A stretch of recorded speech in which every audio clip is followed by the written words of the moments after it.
Good evening, everyone. This is Dolores Cannon with the Metaphysical Hour. And we're still getting ready for our conference, which is going to be the June the 18th to the 20th. This is our fifth conference, the ones we call the Transformation Conference, and it's going to be bigger than ever. So all the guests we've been having up until the conference are going to be those who will be speakers at the conference. So we want to interview them and find out more about them.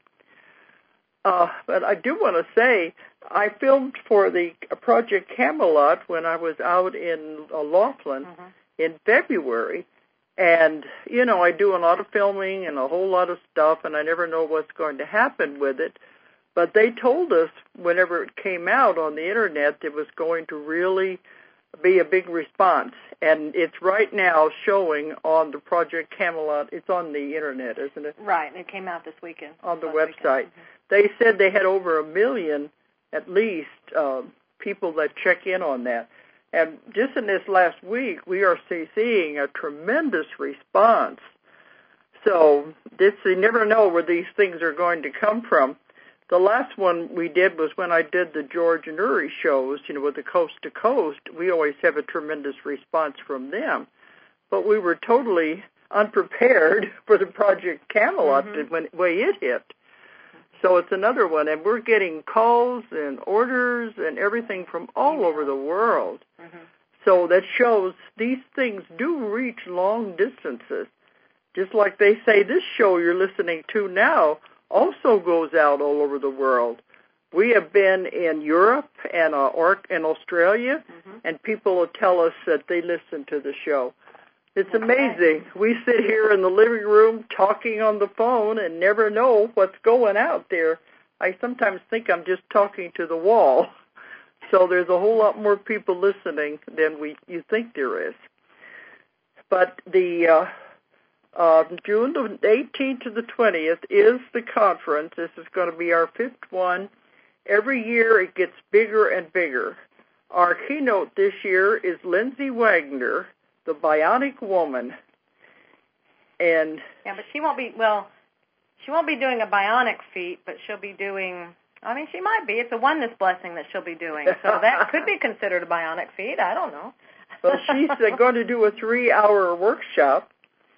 And we've been finding out, like last year we had Helen Reddy. We brought her from Australia. We're finding out a lot of these famous people who have been hiding their light under the bushel all these years. That, you know, they didn't want people to know they were really interested in metaphysics. Now they're not afraid to come out anymore. And Lindsay Wagner has also been very much into metaphysics. All her life. All her life. So she's going to be the keynote. Then we're going to have Daniel Brinkley, the man who died 3 times and lived to tell the tale. And we're going to see if we can have his movie there, the movie they made about his what happened to him. Right. We're trying to get that to sell at the conference also.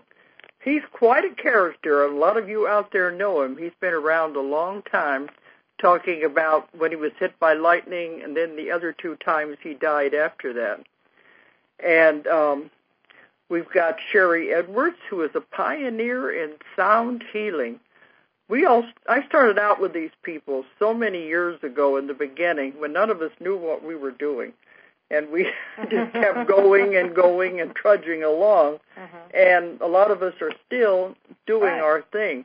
But Sherri Edwards started out that long ago. She's a pioneer now in sound healing.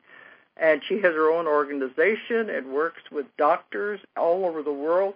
She's going to be she's at a workshop in sound healing. Right.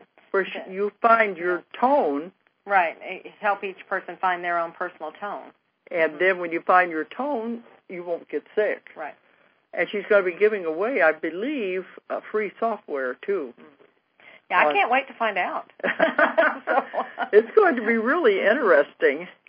And Tricia McCannon is going to be there also. She's written a new book. I've known her forever, too, where she has done tons of research on the missing years of Jesus and where he was, all the secret organizations he was involved with, tracing all of this back.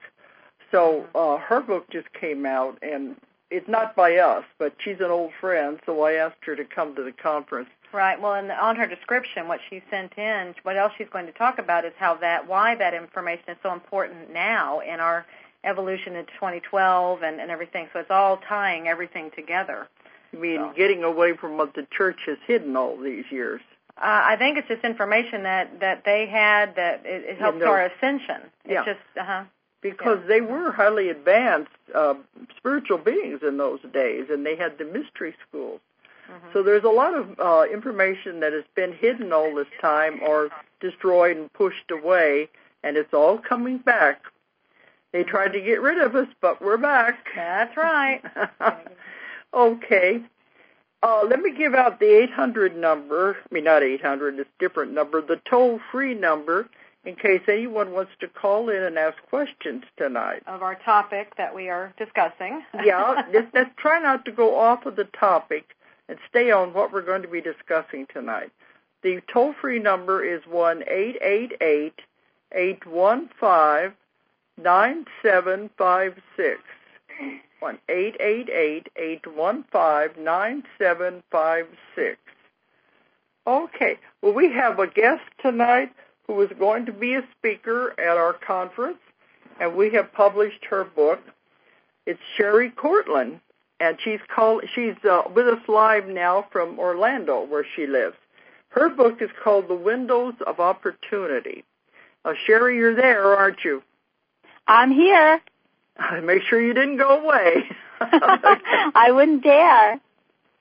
The man we had last week, we called him in England. It was 1 o'clock in the morning, and I was afraid he'd fall asleep before we got him on the air. Oh, my gosh. But you're only an hour ahead of us, so that's not too bad. No, not at all. Not at all. Hi, Dolores. How are you? Oh, we're busy. Okay. Hi, Julie. Hi, how are you? Good, thank you. But Sherri, before we get into what the book's about, I always like to start with letting people know about you and your background, because you don't have the kind of a background that you would associate with metaphysics and channeling or anything. So let's tell people about you yourself and how you got started and all of this. Okay. Well, I am a businesswoman, and I do have a regular day job in the business world, but I have been studying metaphysics for more than 20 years. But it wasn't anything that I would ever talk about in my day job life because I didn't want to get fired. I really kind of stayed in the New Age closet, so to speak. But I've been with a large vacation resort here in Orlando for 18 years. Before that, I was the director of public relations for a children's educational theater company in New York. And before that, I was in insurance. So all very mainstream type of things. But during all of that time, and even from the time I was a young girl, I was reading everything I could possibly get my hands on to do with reincarnation and karma and UFOs and all of those other subjects that make people say, I don't think I'm going to promote her. I think I'll go to this person over here instead. The normal people. The normal people. Uh-huh. So anyway, I was working, doing my regular jobs, doing all of my studying on the side, not really talking about it. And I was taking a psychic development class. And during that psychic development class, they were teaching us different topics each week. And one week we were learning about automatic writing. And during that session, during that class, one of my guides came through, and I started to do the automatic writing. And that was very, very exciting for me. And I started to do the automatic writing every day with my guide, Jeremy, in the morning before I would go off to work. And we were just going on like that, and I was very happy. Different guides would drop in and give me different tidbits of wisdom and information, and I was having a great time. Until Jeremy told me that he wanted me to write a book, that I had said that I would do this during this incarnation and that it was time to get going with it. And I truly never believed that I would write a book or that it would ever get published. And when I started to take dictation, actually there was a guide group for this book. It wasn't just Jeremy. when they started to give me these notes, I thought, I'll just humor them. I'll take the notes. This is never going to become a published book. And boy, was I surprised, because when I sent it out and I got a phone call from you, I thought that my friends were playing a joke on me, Dolores. I did not believe that it was really you on the phone. Well, I think you said, though, whenever you first started the automatic writing in the class, it didn't all of a sudden just start and were they coming right in. It wasn't that easy, was it? No, it wasn't. It was not quite that easy. In fact, I had been reading all of the Ruth Montgomery books, and I just thought it was so very cool the way that she would sit down at her kitchen table and Lily and Arthur Ford would come through her and give her all this great information, and she would put it into books. And I thought, I want to do that. I really want to do that too. I love to read books, but I'd like to get a little bit of information direct from the source. So I tried to do it at home, and I tried to do it for several months at home, and nothing was happening. And until that night in class, and just as I was saying to the people around me, I'm never going to be able to do this. This isn't going to happen for me. I could feel something grab a hold of my arm, my whole arm. It was very powerful, and my hand just started racing across the paper. And I was drawing, oh my gosh, the most beautiful circles you would ever see in your entire life. And figure eights, too. Had some figure eights thrown in there, and the teacher's yelling from across the room, control it, control it. And I'm thinking, control what? I don't know how to control it. You haven't finished the class yet, And after a few minutes, my hand just kind of fell over, and that was that. And for the next week or so, that's what was happening. I was getting circles every day and figure eights. And I called my teacher and I said, what should I do here? Because this is all fun, but I want some wisdom. I want some info here, I don't want to just be drawing circles. So she told me to start to ask questions like, who are you? Who is this who's trying to come through? And what's our relationship?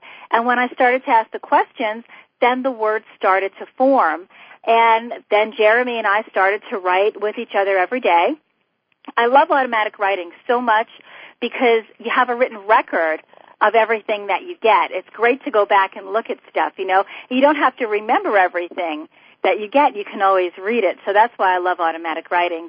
And I've been doing automatic writing now since the 80s. Wow. Uh-huh.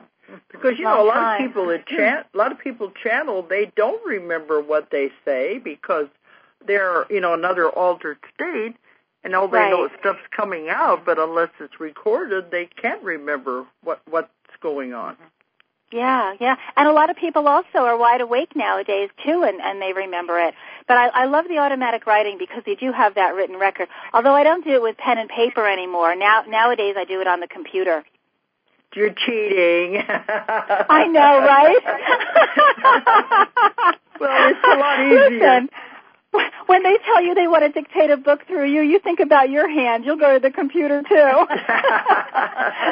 It's a lot easier on the computer, but I'm just kidding you.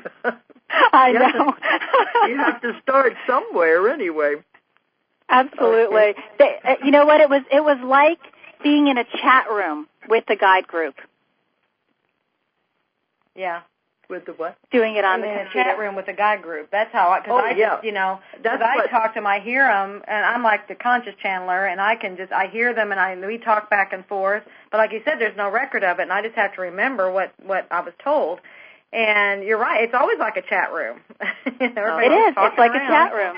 Mm-hmm. It's very cool. Julie's got to where she can just ask questions, and they'll come through and tell her. I can actually do that as well, but I still prefer to write it all down. Yeah. But sometimes Julie, who are you writing with? Pardon? Who are you writing with? I just know it's a group. When she regressed me about 8 years ago, I could tell it was a group of about 8 or so behind me, and I was like, oh, that's who's always talking to me. And that's all I could feel. Somebody asked me, well, why didn't you turn around and look at them? And I said, that never occurred to me to look at them. I just knew I could feel it's like they're behind me, supporting me. And I was just like, I bet that's who I hear talking to me all the time. But it felt like 8 individual bodies. Wow, 8 of them.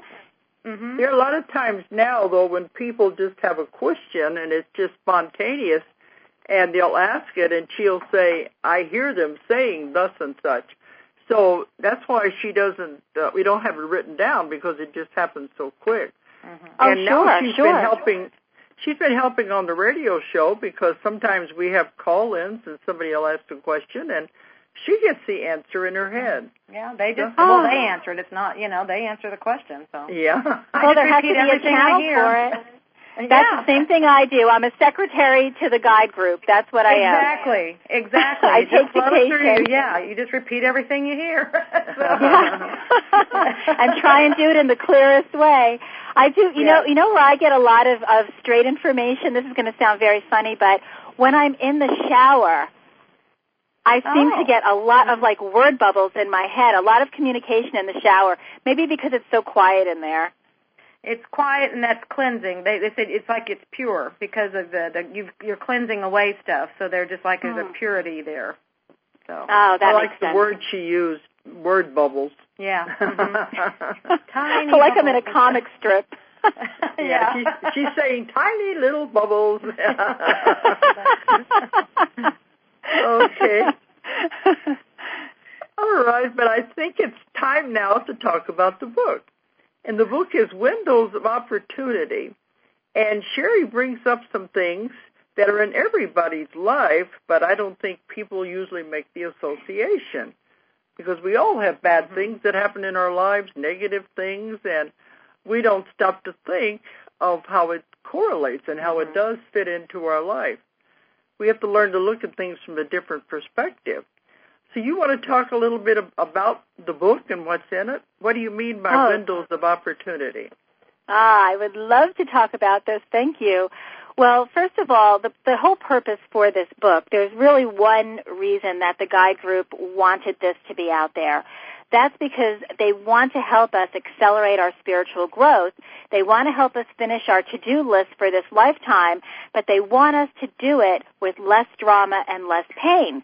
So they figure that if we can understand more about what's going on in our lives, we can take control, recognize what's happening, and then progress faster that way.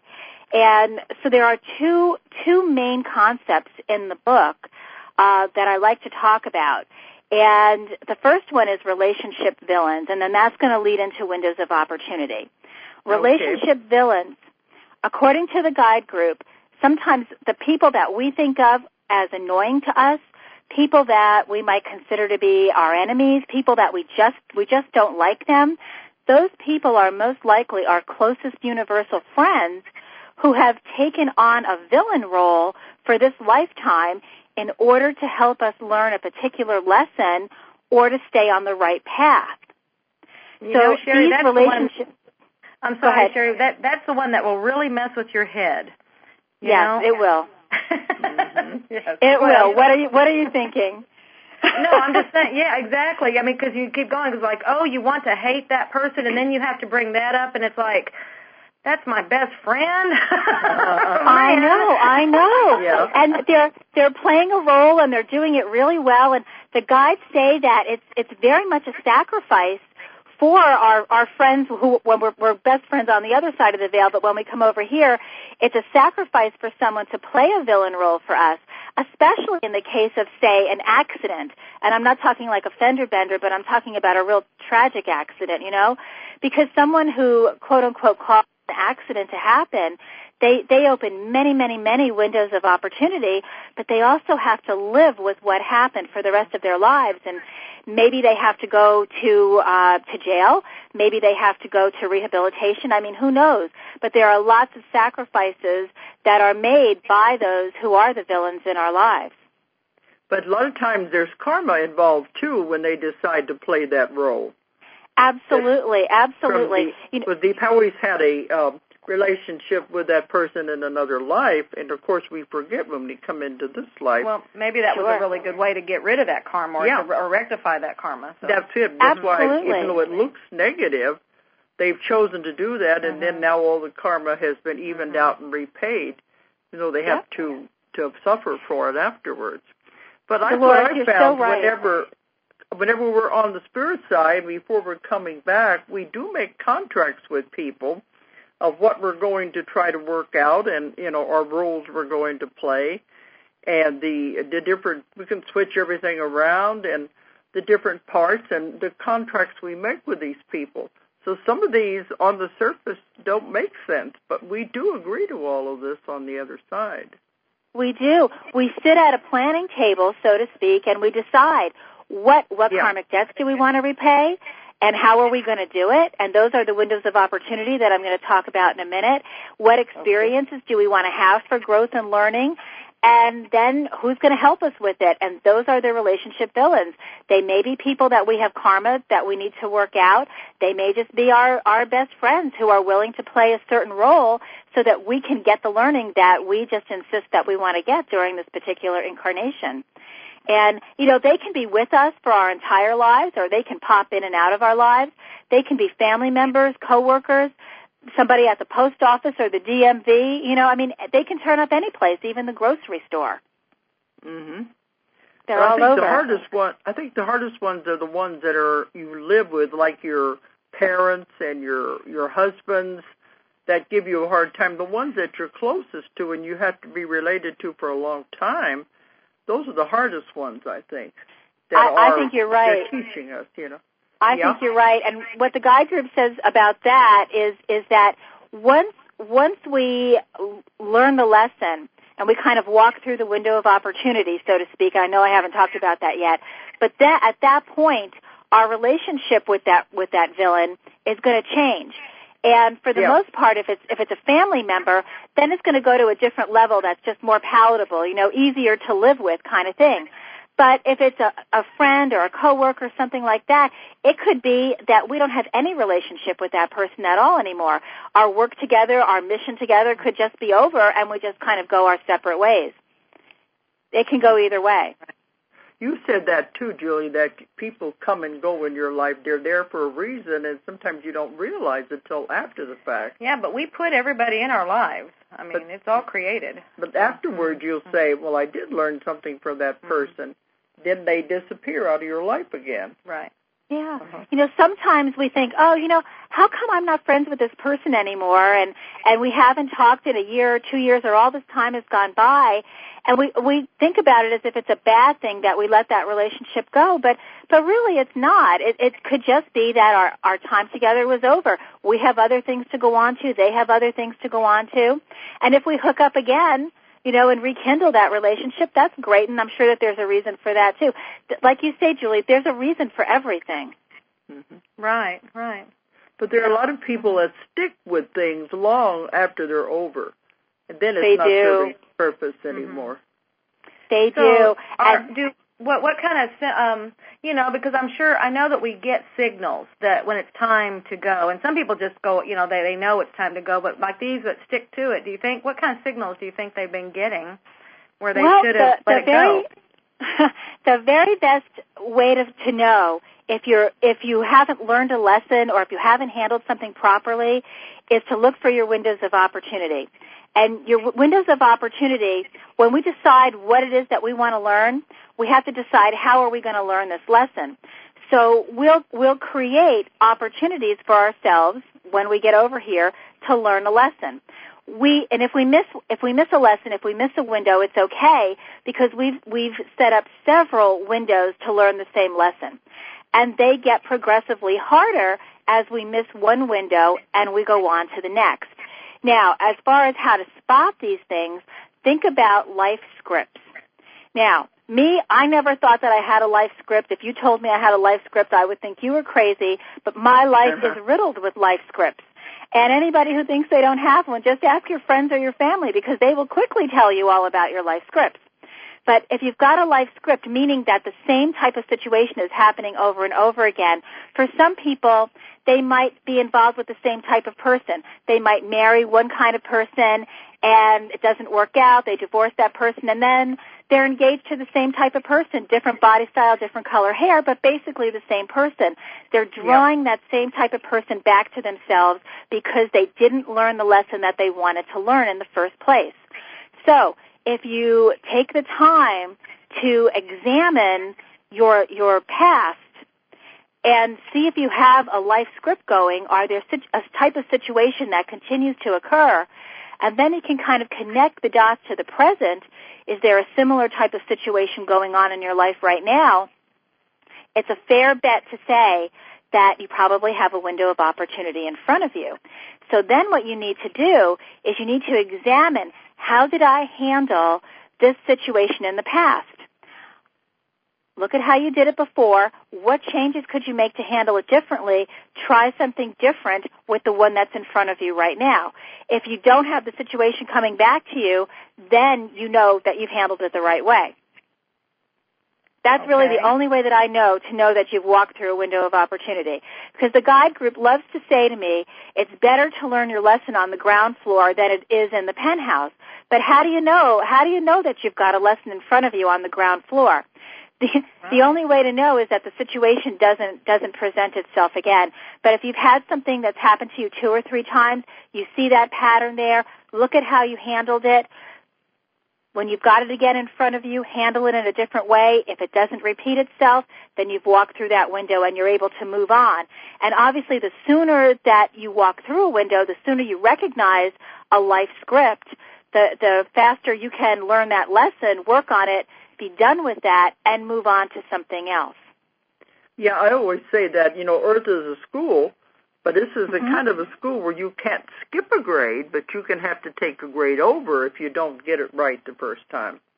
Oh, you know what? That is a beautiful explanation of windows of opportunity. We're taking that grade over and over and over again.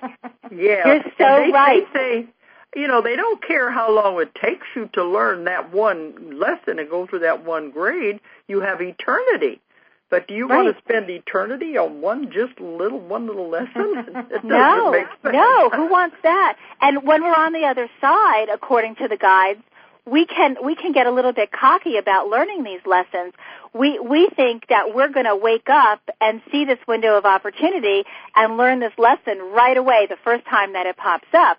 But of course, we're wide awake over there. Our eyes are open, And then when we get over here and we're more or less asleep, it's much more difficult to learn that lesson or spot those windows. And so we make these lessons for us progressively more difficult. We never think that we're going to go all the way to the penthouse. I think that we're very surprised when we do. Mm-hmm. Yeah, because over there, they always say it looks so easy. Oh, I can do that. That's no problem at all. I can handle emotions, love, hate, jealousy. No big deal until they get into the body, and then it's different. And you have everybody else's emotions to counteract with. It's not as easy as it looks on the other side. No. Everything seems easier when we're over there. Well, I was thinking when you were saying that, I was thinking, well, why can't when we set it up, it's like we'll set this window up with neon flashing lights so that we'll know it when we see it. And they said, but you do. Exactly. So why can't we notice it? She said it right after I was thinking that. She said, but we're too asleep. We don't recognize it. We don't even realize the blinking light. Right, because apparently they're flashing. Yeah. We probably have the equivalent of fireworks going on at the very beginning, but we're just not recognizing it. Right. I like that, the neon lights. Yeah, it was like, okay, let's make this, because I'm all the time, okay, let's do it like this. Let's make it so there's no mistaking. And they're like, but that's what you do.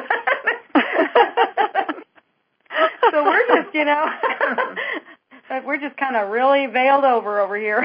Yeah, we are. But now more information's coming through. We can start to see, a life script now isn't just, he's just attracted to the same person over and over again. Now we can look at that and say, there's a lesson here to be learned. Mm-hmm. And then pick up on that, change our behavior. And that's the most important thing, changing our behavior. And that's the hardest thing in the world for us to do as human beings. We get very set in our ways, and we want to continue to do things the same way. But we have to alter the behavior when we have a life script. Otherwise, we're doomed to repeat it for the rest of this lifetime and, God forbid, into other lifetimes as well. Yeah. And we've already had patterns from past lives, and we're still repeating and haven't learned the lesson and got rid of it. We do. We carry them over because we're gonna learn the lessons eventually, because this is what we've set out for ourselves to do. I think something that people don't realize, and I wish, if I had one wish, it's that everyone would understand the part that they have in what happens to them during their lifetime. We plan the things that happen to us. And if we can recognize that and take responsibility for that, I think it would be easier for us to learn the lessons that we're here to learn. The entire world as we know it would be completely different. It would be, don't you think? Absolutely, because behavior would be completely different. I mean, once you're responsible and you realize that you're responsible, everything would change. Everything. Look how many people out there are playing the victim role. Mm-hmm. Poor me, look what happened to me. I hear it time and time again. Oh, I had this horrible childhood. My parents mistreated me. They beat me up every day, and all they do is focus on what happened during these bad times. My husband was mean to me. I'm never going to get out of these situations. They love to play the victim role. They do, and if they realize that they chose their parents, it would be a whole other story. Mm-hmm. To learn X, Y, Z, and da-da-da-da-da, and it's like, oh.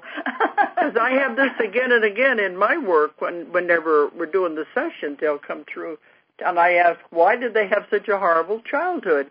And the answer is always, they chose it. But That's usually right. they choose it to learn how to survive, how to grow. Mm-hmm. But, when you're in the middle of it, you can't see that. No, even it's ugly. Neon lights are flashing. But that's why I've had them go from a bad home, childhood, to go right into a bad marriage, which is the same situation. Then they go into another bad marriage because they haven't got it yet. No, there's the life script and the windows of opportunity and the relationship villains right there. Mm-hmm. Yeah, all right there. Trying so hard to help. But once you finally understand it, then you go on to the next lesson, the next class, which may or may not be easier. It might be harder, but at least it's different.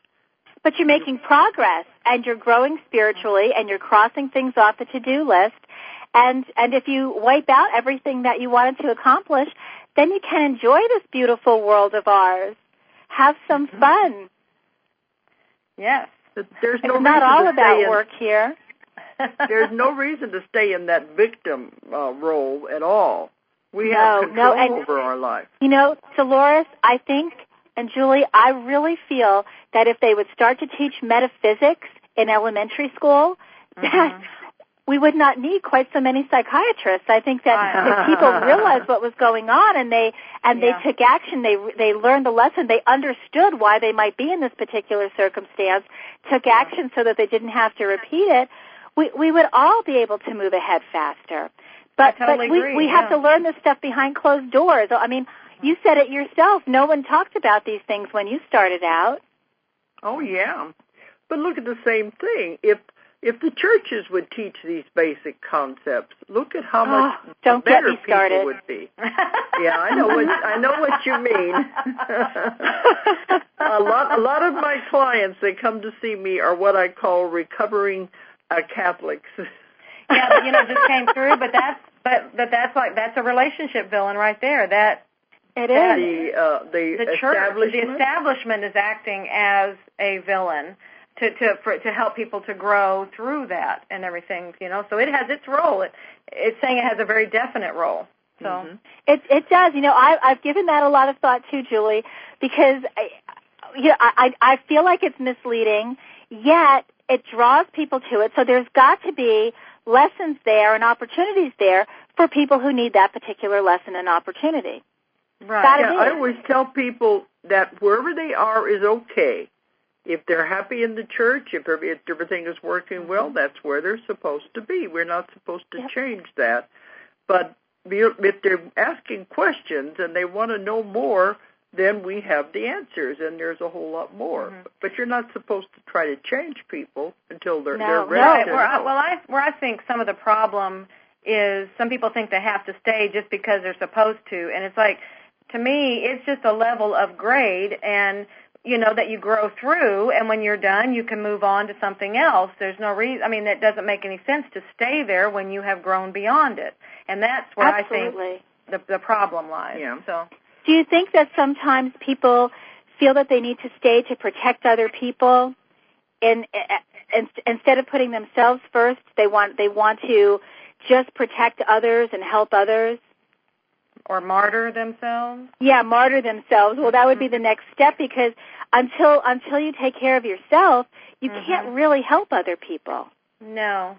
Yeah, but I think a lot of it is just they're afraid to. They just have it. They stay there because they don't want comfort zone. They don't want other people to know they really have moved on.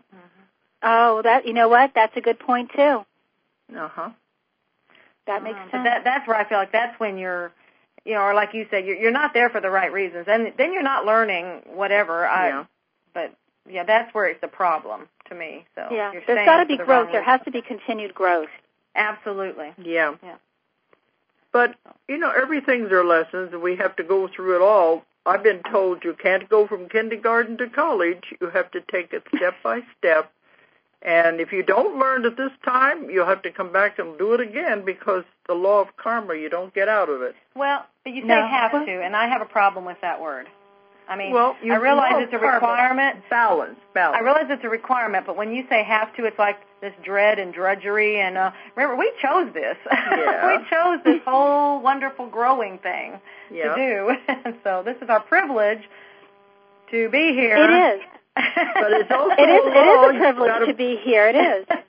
Yeah. But it doesn't seem like it. It doesn't feel like it, but it is. No, especially when we create all that wonderful drama. But but it is a law. It has to be repaid. What goes around comes around.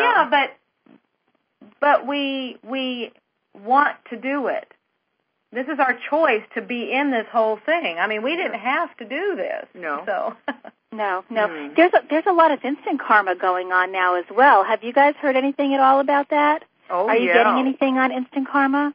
Well, what I'm assuming, we'll have you define it, because what I'm thinking you might be talking, I call just the law of cause and effect.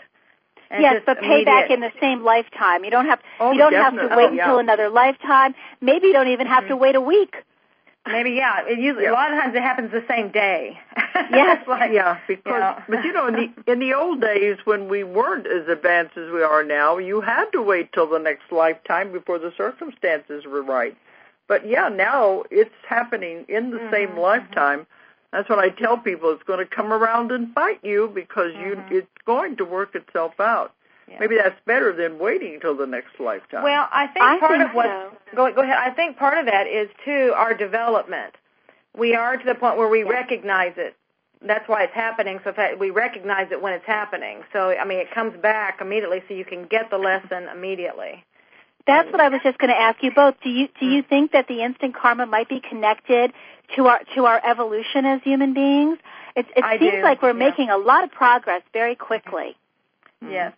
That's why I tell people, in order to move forward into the whole new thing we're going into, you've got to get rid of all the old karma. Forgive the people, let it go, release it, and then be aware if you are creating any new karma. And you can stop it before it goes any further. Do you get anything, Sherri, on dimensional, like I'm getting something about dimensional karma. Do you get anything like that? I have not ever gotten anything on that. That's fascinating. Well, I think what do you know? It just popped in when you said. I'm writing it down now.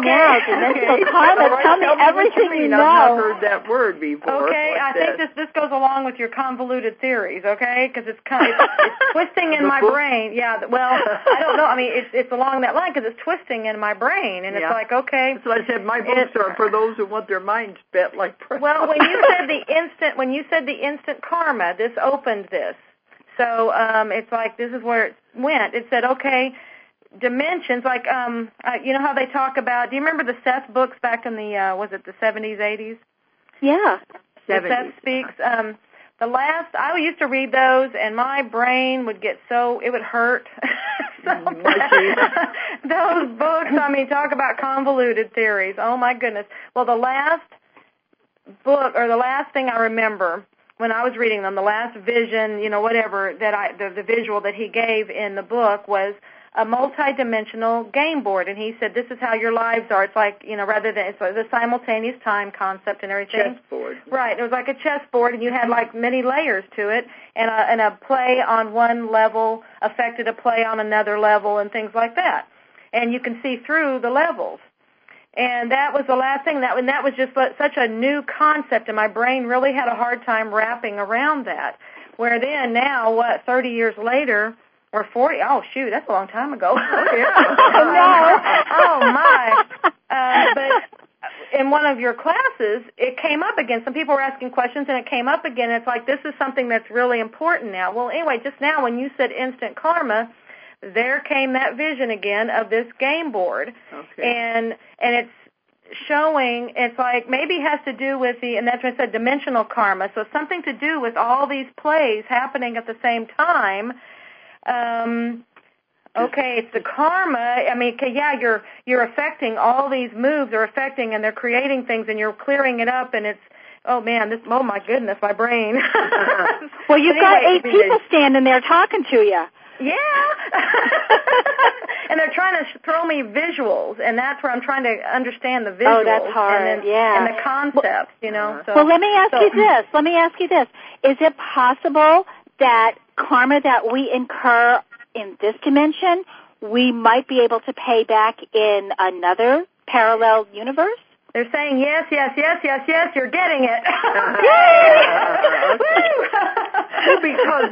Because if you want to get into the more complicated stuff, everything is all occurring at the same time, and we are living out all our past lives, all our future possibilities. Right. So it all can affect each other. Okay, here they're showing that merging thing. Remember, we keep talking about this whole thing. That's why we can see these things now, because they're all coming back together now, all our pieces and parts. So that's the dimensional. It's all our different, like what you said, our different dimensional cells, our different everything cells are coming back together so we can see them all, and then that's the karma. That's just bam, bam, bam. But it's the dimensional karma. Wow. I see you figured it out. Okay. There's more to come. They said I'm just barely on. Oh, yeah, I can't wait. But we have found out, though, that we are dissolving a lot of the karma now because this is the time we're living in. That's why you have... You know what they just said? What? It's almost non-existent. Yes, except for the ones who are still stuck. They say the ones who are asleep, the ones who are still stuck in that old ways, They said they don't count. They don't count. But they're human they don't count. beings, Oh, you know they why? have a long way to go.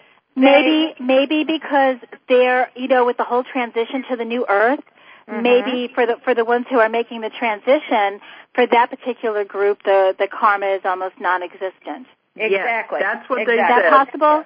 Yes, absolutely. And that's what they said, and that's why we have to be careful not to make any more, because you don't want to be tied here. Yeah, okay. The reason they say they don't count is, remember, you have this splitting happening. There's the two worlds.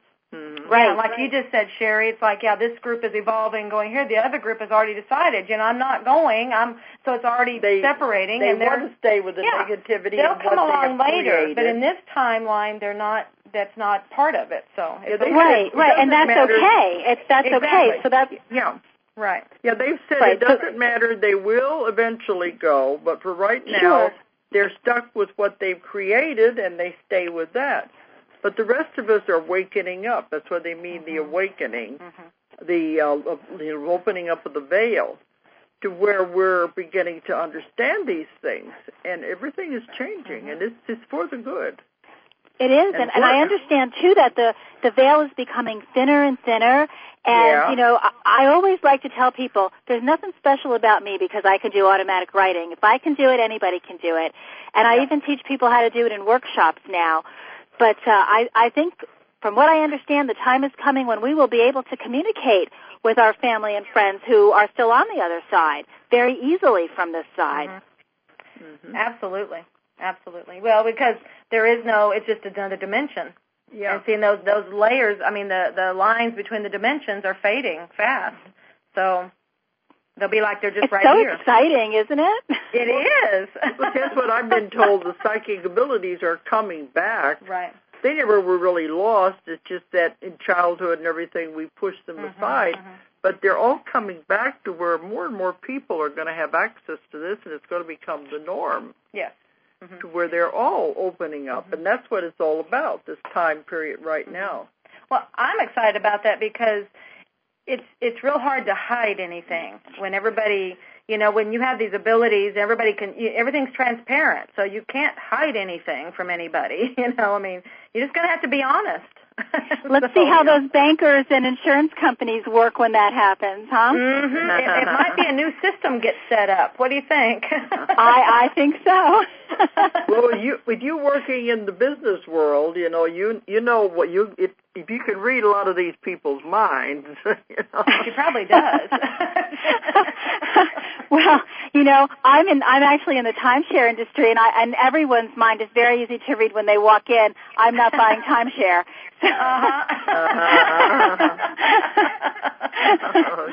Oh, goodness. Would you want to talk about the automatic writing? She was talking about that. Well, yeah, I was thinking in the book you tell people how to do the automatic writing step by step. I thought this might be a good way that you could say it here, just to tell them how to do it, just briefly. Well, simply, briefly, so they might want to try it. Do you want to do that? Oh, it would be my pleasure to do that. First of all, okay. Yeah, step-by-step instructions. Well, when I first started out, the thing that my teacher told me was that it was very important to set a certain time of the day and to make an appointment with your guides and always come at that same time. And that's because our guides have lives too, and they're taking time out of what they're doing to be with us and work on this with us. So choose a time of the day that works for you, where you can sit undisturbed for at least 15 minutes, and when you're first getting started, make it the same time of day every day. Then sit with a pad of paper on the table in front of you and hold a pen or a pencil kind of loosely in your hand with the tip of the writing instrument touching the paper. You could use a computer keyboard if you want to. Just kind of hold your hands over ASDFJKL semi. And then say a prayer of protection. And that, I think, is very important. And I'm going to give you the one that my teacher gave to me back in 1987, and I still use it today. And you can change it. You can make it your own, but I would always do a prayer of protection. I am protected by the love of God. Only those entities of the highest intentions can pass through my door. If others should try, my door will immediately close, effectively blocking them out. This is my prayer of protection. Amen. Now you can rest, put your mind at ease. Everything's going to be cool. Nobody's going to come in and try and get you. And then right up at the top of the paper, write, will someone write with me? And now here comes the hard part. Clear your mind and wait. And allow. And if it helps to burn, yeah, right? And don't get discouraged. It takes patience and it takes perseverance. I've never known anybody who sat down and did it the first time that they tried, but I'm sure that it's happened for some people. It didn't happen that way for me. Also important to keep in mind, it's different for everybody. It took me months to get through, and I had pretty much given up on ever getting through, and the next thing I knew, I was having a book dictated through me this way.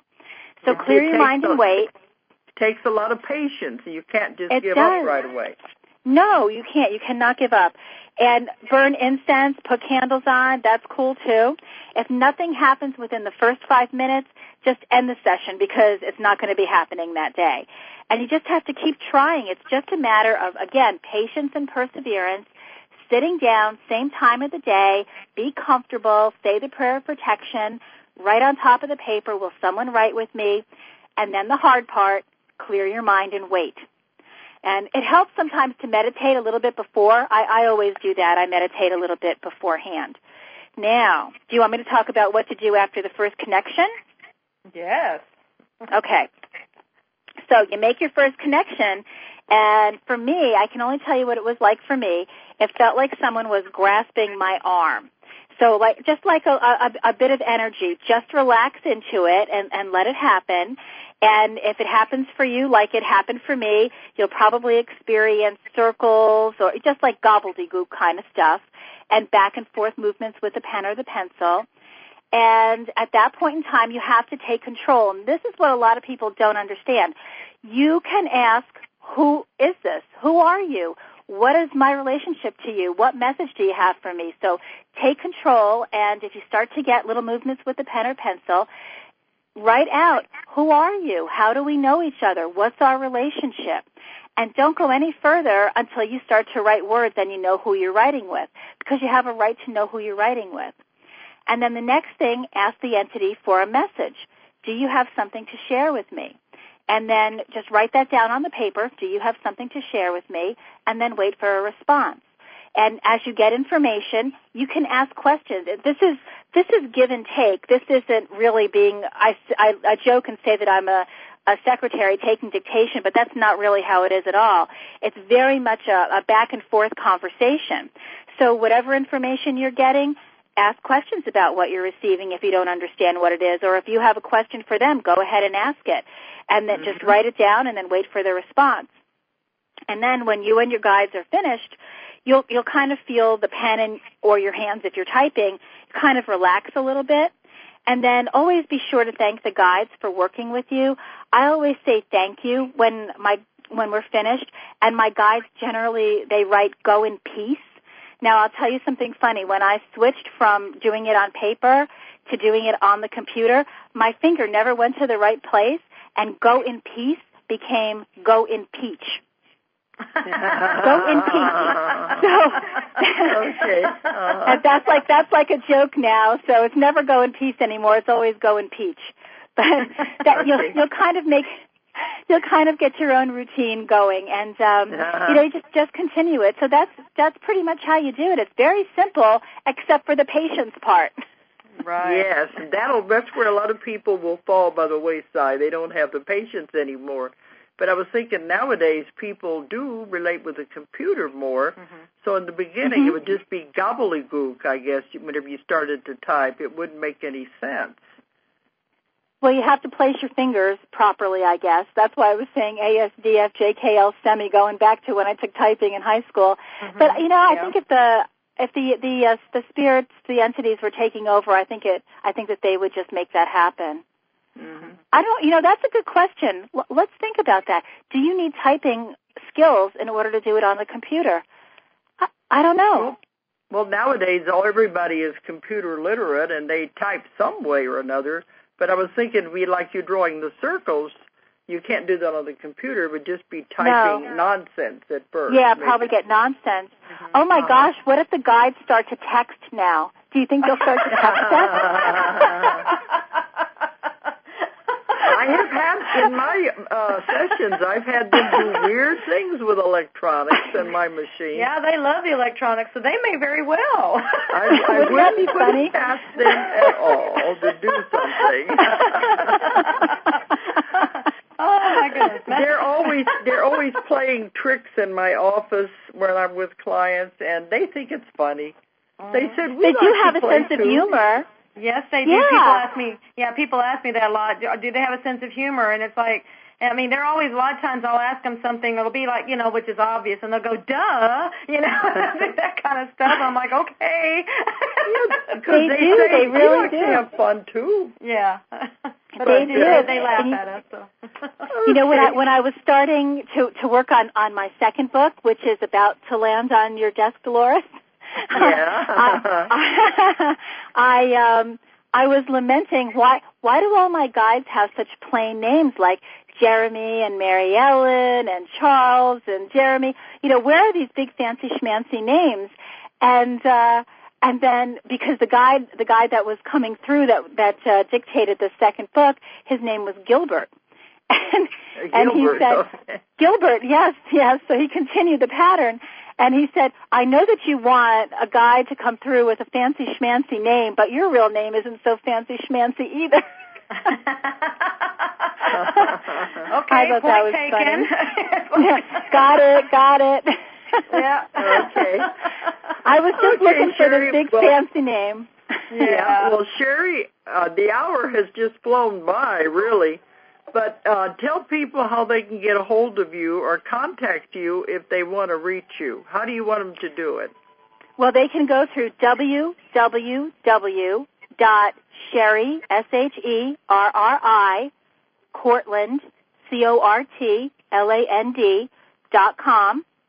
And if you go on to that website, you can download Chapter 1 of Windows of Opportunity for free.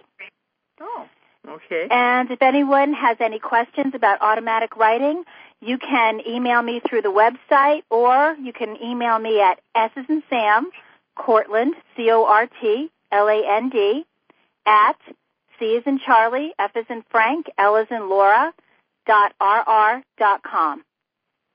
Okay. And that way anybody can get a hold of you if they want to ask questions then. Yes.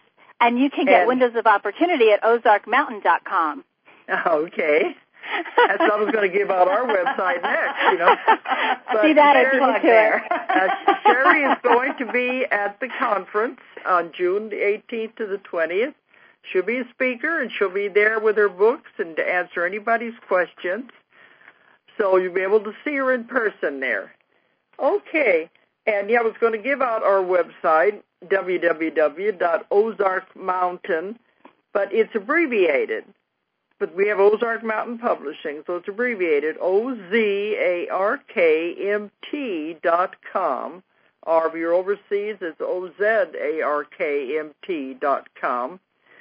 Or if you want to call us, it's 1-800-935-0045.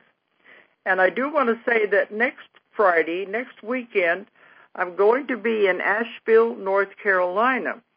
And I'm going to be doing a lecture there. What is it? Next Wednesday. Next Wednesday, the 12th, I'm going to be doing a lecture there in Asheville. Then I'm going to be doing one of my classes the whole weekend.